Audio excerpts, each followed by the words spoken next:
Hello বন্ধুরা, good morning সবাইকে। তো আজকে তোমাদের সাথে আমার একটা ছোটোবেলাকার স্মৃতি তোমাদেরকে বলছি। আমরা যখন ছোট ছিলাম তখন মহালয়া আসলে আমাদের আগের দিন রাতে প্রায় ঘুম হতো না। আমরা ভাবতাম ভোর 3টের সময় উঠবো, কোন মহালয়াটা আগে হবে সেটা আমরা দেখব। আর আমরা ভাবতাম 12টার পরে বোম ফাটাবো, একটা আনন্দ করব, কত মজা করব।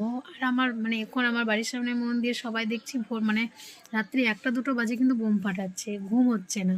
কিন্তু সেই বোমটা যখন ফাটাচ্ছে তখন আমার ছোটোবেলাকার কথাগুলো মনে পড়ছে যে আমরাও কতটা আনন্দ করেছি তখন। এরা কি আনন্দ করছে, তখন আমাদের ফোন ছিল না, টিভিতে রেডিওতে একটা মহালয়া হয়। আমার জীবনে আমি রেডিও দেখিনি। তো আমরা দেখতাম টিভিতে মহালয়া দেখতাম, খুবই আনন্দ হতো। স্মৃতিগুলো যখন মনে পড়ছে না, মাথার মধ্যে ঘুরছে, মনে হচ্ছে তাকালে দেখতে পাচ্ছি যা যা করতাম আমরা ছোটোবেলায়।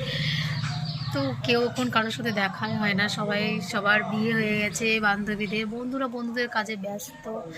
আমরা এখন আর কেউ এক হতে পারি না।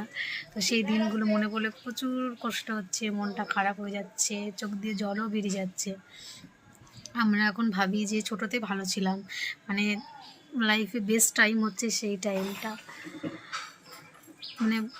তোমরা কে কে এরকমভাবে কাটিয়েছো ছোটোবেলাটা, আর আমাকে কমেন্টে জানিও। তারপরে ছোটোবেলায় তোমার শিউলি ফুলতলার যে দুর্গা পুজো আসলে যে শিউলি ফুল হয়, আমাদের পাড়াতে একটা গাছ ছিল, আমরা সবাই মিলে সবাই যেতাম যে শিউলি ফুল তুলব। সব প্রচুর ফুল পড়ে থাকতো, ঝুড়ি নিয়ে যেতাম, ঝুড়িতে পূজাই করে করে শিউলি ফুল তুলে নিয়ে আসতাম। পাশে বাতাবি লেবুর গাছ ছিল, লেবু চুরি করে আনতাম। আনন্দই একটা আলাদা ছিল।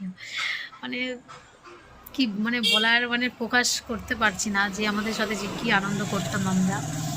তো যারা যারা আমরা থাকতাম তারা ছাড়া কেউ বুঝবে না এই আনন্দটা। তা কারা কারা এরকম করেছো কমেন্টে জানিও।